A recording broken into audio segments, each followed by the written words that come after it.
Hum, carne. Hum, churrasco. É. Olá, seja muito bem-vindo ao canal Teologia Sem Nome. Eu sou o Felipe Forte e você está no canal de teologia mais carnívoro desse negócio chamado internet. E hoje nós vamos falar sobre Adão e Eva. Será que eles eram vegetarianos? Será que essa maravilha criada por Deus, que é a picanha, era proibida a eles? Esse vídeo será dividido em duas partes. Primeiro, a parte histórica e depois a parte que a gente vai levar em consideração os textos bíblicos que são relevantes para essa questão. E não se esqueça de deixar o seu like e se inscrever no canal se você curtir, ok? Quando se questiona se Adão e Eva eram vegetarianos, tem uma pergunta que é intimamente ligada a essa, que tem que ser respondida antes. Existiam mortes de animais antes da queda, antes do pecado original? E historicamente, algumas pessoas são muito importantes de serem citadas nessa questão. Primeiro, Agostinho. Santo Agostinho, que para muitos é chamado de o pai de muitas das doutrinas do catolicismo romano e do protestantismo, acreditava que animais carnívoros faziam parte da bela criação de Deus. Na verdade, Agostinho acreditava que esses animais nocivos tinham um propósito dado por Deus.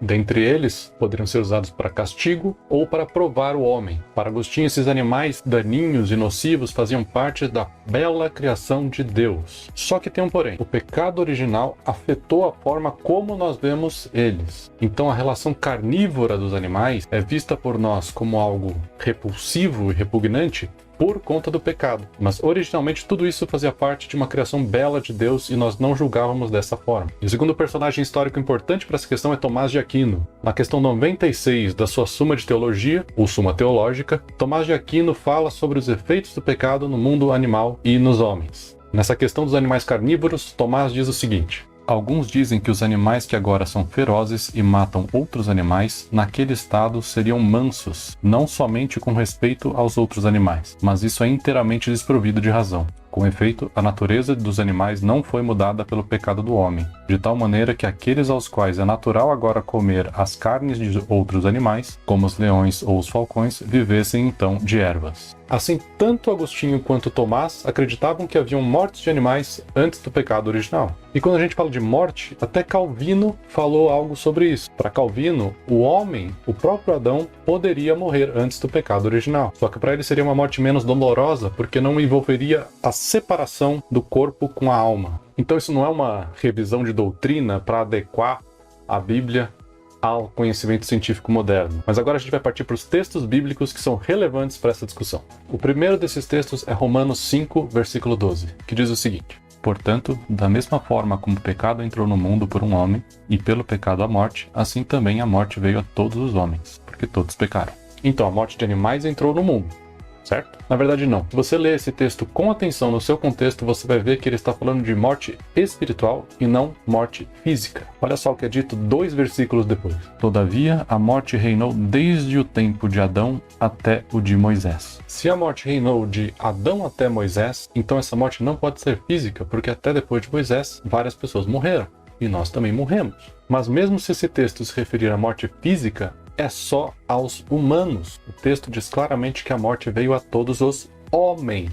O segundo texto é o de 1 Coríntios 15, que diz o seguinte: visto que a morte veio por meio de um só homem, também a ressurreição dos mortos veio por meio de um só homem. Pois da mesma forma como em Adão todos morrem, em Cristo todos serão vivificados. Da mesma forma como o texto anterior, esse só fala de morte de humanos. Repare que o contraste é de Adão e Cristo. Em Cristo todos serão ressuscitados. Todos quem? Os humanos, não os animais. Então em Adão, todos morrem. Todos quem? Todos os humanos. Olha só o que Ben Stanhope diz sobre isso. Ambas essas passagens ocorrem no contexto de um longo discurso na introdução da morte humana trazida através de Adão e como a ressurreição de Cristo salva a humanidade e faz de Jesus o segundo Adão. Ou seja, a morte que eles discutem está enfaticamente sendo endereçada à humanidade. Estender ela aos animais requer que leiamos no texto algo que não está lá. O próximo texto é o de Gênesis 9, versículo 3 e 4, que diz o seguinte: tudo o que vive e se move lhes servirá de alimento. Assim como lhes dei os vegetais, agora lhes dou todas as coisas. Mas não comam carne com sangue, que é vida. Muitos interpretam que esse texto está dizendo que só a partir do dilúvio é que o ser humano pôde comer animais. Só que esse texto não está dizendo nada disso. Existe uma fórmula linguística dos hebreus que é colocada da seguinte forma. Primeiro, você tem um texto que fala sobre algo que já era permitido para introduzir a algo que vai ser proibido a partir daquele momento. Ou seja, o texto começa com um geral permitido e depois ele foca em uma proibição. O maior trabalho exegético da atualidade feita sobre esse tema é de Joshua John Van E, em sua tese de doutorado. E ele diz o seguinte: Gênesis 9:3 é uma introdução necessária, ou pelo menos uma fórmula, para 9:4-6. Os humanos antes do dilúvio tinham o direito de comer carne, mas restrições foram colocadas nesse direito para diminuir a violência. E essa fórmula se repete em várias outras ocasiões no Pentateuco, como você vai ver aí na sua tela. Nesses textos você pode ver claramente que eles começam com uma coisa que já era permitido para introduzir uma proibição. Essa restrição é chamada de legislação proibitiva. Sobre isso, Stanhope diz: assim como Gênesis 9, esses exemplos particulares mostram um grande escopo de categorias de coisas que já eram permitidas para o consumo, mas são seguidas imediatamente por exceções proibidas. Os leitores têm interpretado errado essa passagem porque ela segue um estilo conceitual de formulação literária que nós não possuímos nas línguas ocidentais. Além disso, a morte de animais não pode ter começado depois do dilúvio, porque em Gênesis 4, Abel sacrifica o seu primogênito a Deus. E antes que você diga, no texto de Gênesis 9, esse agora é uma adição da NVI, não está no original.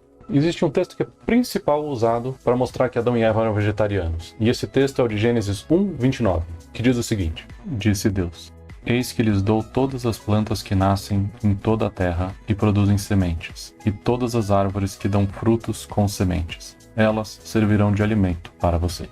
Bom, além desse texto não ter nenhuma proibição ao ato de se comer carne, só diz que Deus deu a vegetação aos seres humanos, o contexto dele é muito contrário à ideia de que Adão e Eva eram vegetarianos. No versículo anterior nós lemos o seguinte: Deus os abençoou e lhes disse: sejam férteis e multipliquem, encham e subjuguem a terra, dominem sobre os peixes do mar, sobre as aves do céu e sobre todos os animais que se movem pela terra. Van E, em sua tese de doutorado, analisou essas duas expressões no hebraico que são traduzidas para subjuguem e dominem. E para entender isso, primeiro você tem que entender como é que uma língua funciona. Se uma determinada palavra sempre está associada a um contexto, então é muito provável que o sentido dessa palavra pertença a esse contexto. No caso, as palavras rabash, subjugar, e radar, dominar, estão sempre em contextos severos. Então, elas não podem ser desassociadas de atos severos. Como bem coloca Daniel Stulak, por exemplo, a palavra kabash está em textos como Números 32, 22 e 29, Josué 18, 1-2 e 2 Samuel 8:11, que são textos para falar da dominação de uma terra. Van E também diz o seguinte: como essa noção de ganhar domínio se relaciona com um objeto inanimado como a terra? Gênesis 1:28 é o único lugar onde kabash aparece com eretz, terra, como um objeto direto. Entretanto, há outros 4 usos de kabash, onde eretz é o sujeito. Todos eles estão associados em um contexto de guerra israelita contra outras nações na terra de Canaã. O subjugar da terra não se refere ao exercício das atividades culturais de agricultura e construção, mas sim o que os precede para torná-los possíveis. Forças opostas devem ser derrotadas antes da terra ser subjugada. De fato, subjugar a terra é derrotar forças opostas. Nesses versos, as referências sobre a terra são uma metonímia para as nações opostas na terra. A terra ser subjugada é equivalente às pessoas da terra serem conquistadas. Portanto, o dever da humanidade, em 1:28, é o de estender o seu domínio pela força contra qualquer um no mundo que se oponha a ela. Ainda assim, quem os humanos vão subjugar? Para responder essa pergunta, é importante se lembrar da progressão lógica no comando de 1:28. Os humanos devem subjugar o mesmo grupo que eles dominam, os animais. Além disso, como diz Stanhope, mesmo fora da Bíblia, na língua acádia, o mesmo termo aparece e tem essa mesma conotação severa. Já a palavra radar, que é traduzida por dominar, aparece em textos como Levítico 26:17, Neemias 9:28, Números 24:19 e no Salmo 110:2 para falar da conquista de terras através de batalhas. Portanto, como conclui Van E, o foco da palavra dominar é em ter poder sobre alguém, não em executar tarefas administrativas ou funções burocráticas. Assim, conclui Piet Van Dyke, as palavras hebraicas kabash, subjugar, e radar, dominar, não podem ser de maneira nenhuma amenizado. Assim, os termos subjugar e dominar não podem ser tarefas administrativas.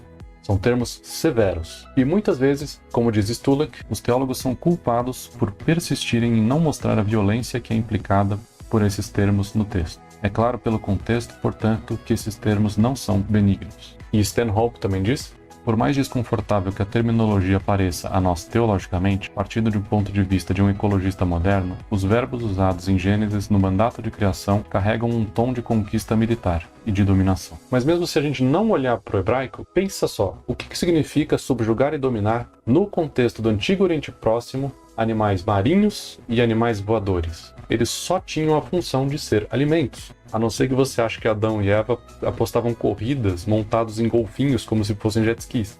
Van E também diz: o chamado à humanidade de subjugar e dominar em Gênesis 1, 28 e 30 indica a presença de alguma forma de contenda e muito provavelmente permite o uso de animais como alimento. À luz da terminologia usada e sua natureza geral, o versículo 28 parece indicar que os animais podiam ser usados como comida. E vamos lá que tem mais 3 textos que são muito importantes para essa discussão. O próximo é o de Isaías 11, versículo 1 a 9, que é um texto que diz que o lobo viverá com o cordeiro, que o leopardo vai ficar em paz com o bode e o bezerro, e que a vaca e o urso se alimentarão juntos. Bom, além do fato desse texto falar sobre o futuro e não sobre o Éden, perceba aqui que os animais mencionados são aqueles do gado e os animais que atacam o gado. Por quê? Porque em toda a Bíblia, o ataque ao gado está associado com um castigo e a prosperidade do gado está associado a bênçãos. Você pode checar isso por si próprio nos textos que estão na sua tela. Sobre esse texto, Stanhope diz: Isaías não está dizendo que chegará o dia em que não haverá hostilidade entre aqueles que estão dentro do reino animal. Ao invés disso, ele está dizendo que chegará um dia em que os predadores não irão mais atormentar os humanos e suas propriedades domésticas. E o próximo texto é o de Gênesis 1:31. Esse texto é muito citado porque ele fala que toda a criação de Deus é muito boa. E aí alguns interpretam que muito bom é igual a perfeito. Só que isso não é verdade. A palavra bom, em hebraico, tov, é um termo qualitativo. Ele poderia ser traduzido para beleza também, ou para algo que está funcionando bem. Quando ela está junto com meod, a gente traduz para muito bom. Então o meod tov é melhor do que só o tov. Mas por que meod tov não pode ser perfeito? Porque na Bíblia tem expressões que falam de algo com uma qualidade maior do que isso. Por exemplo, em Números 14, Josué e Caleb entram na terra de Canaã, que é descrita como uma terra meod tov. Ou seja, muito, muito boa. Então o texto de Gênesis não pode estar dizendo que a criação é perfeita, porque existem expressões em hebraico que se referem a algo mais do que muito bom. Sobre esse texto, olha só o que Rodney Whitefield diz. Essa terra muito, muito boa também era a terra em que a morte de animais ocorria. Assim, contradizendo a afirmação de que muito bom indica sem morte de animais antes da queda. Essa terra muito, muito boa continha pessoas perigosas. Os israelitas temiam a morte e outros perigos indicados em Números 14:3. Você pode tentar argumentar que Deus perfeito cria coisas perfeitas e não coisas imperfeitas. Mas como nós vimos no último vídeo, em Hebreus 11, é dito que Deus criou todas as eras. Isso inclui o período de tempo pós-queda. Então, se o mundo pós-queda é imperfeito, então foi Deus que causou ele. Logo, Deus pode criar coisas imperfeitas se ele quiser. O grande problema é que a gente tenta encaixar essa mentalidade de mãe de pet do século XXI em um texto do Antigo Oriente Próximo. O próximo texto é o de Romanos 8, que diz o seguinte: a natureza criada aguarda com grande expectativa que os filhos de Deus sejam revelados, pois ela foi submetida à futilidade, não pela sua própria escolha, mas por causa da vontade daquele que a sujeitou, na esperança de que a própria natureza criada será libertada da escravidão, da decadência em que se encontra para a gloriosa liberdade dos filhos de Deus. Sabemos que toda a natureza criada geme até agora, como em dores de parto. Além desse texto não mencionar a morte de animais, a gente tem que entender ao que Paulo está se referindo. Muitos teólogos como Meredith Kline, Stanhope, Reverendo Lee Irons e outros têm demonstrado que esse texto é uma alusão ao texto de Isaías, mais especificamente os capítulos 24 a 27.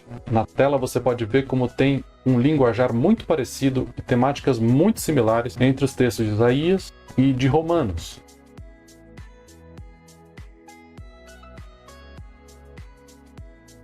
Olha só o que Stanhope diz. Nós claramente vemos paralelos fortes entre esse texto de Isaías e a linguagem de Paulo.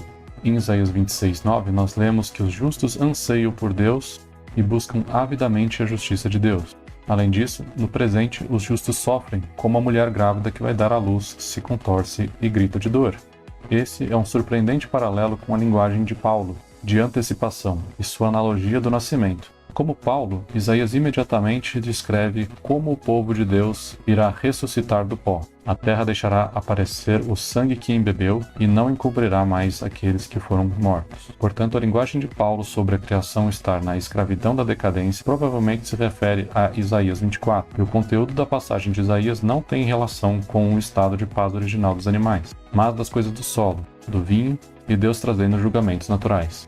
Lee Irons, citando Meredith Kline, mostra como o texto de Romanos, ao referenciar Isaías, tem em mente o estado atual da Terra como um cemitério, e é por isso que a Terra anseia pela ressurreição numa visão apocalíptica.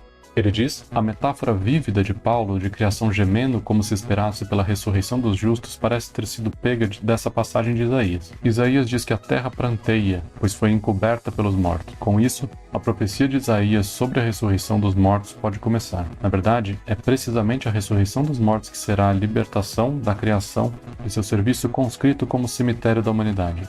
A criação então se tornará a morada renovada dos santos glorificados. Ou seja, o texto de Romanos 8 é sobre como a terra age como um cemitério e anseia pela ressurreição dos filhos de Deus. Essa interpretação faz total sentido no contexto de Romanos 8, que fala sobre a glorificação do homem. Além disso, logo em seguida, Paulo faz esse contraste entre a criação que anseia pela ressurreição e nós mesmos que ansiamos pela ressurreição, no nosso novo corpo. Nós também gememos e ansiamos pela nossa adoção, como diz o versículo 23. Então, é isso. Então, o que nós podemos concluir a partir da análise desses textos é que muito provavelmente haviam mortes antes da queda, e isso não é ruim. É como disse Agostinho, faz parte da própria criação bela de Deus. Isso não quer dizer que você pode sair por aí matando e torturando animais, porque o próprio Pentateuco traz algumas normas para diminuir a violência contra os seres vivos. Nem os textos do Novo Testamento falam que não haviam mortes antes da queda, e nem os do Antigo. E é isso, se você gostou, deixa o seu like, deixa o seu comentário aqui embaixo, se inscreve no canal, lembrando que todas as referências estão na descrição do vídeo, também me siga nas redes sociais, e é isso, nos vemos na próxima. Até mais!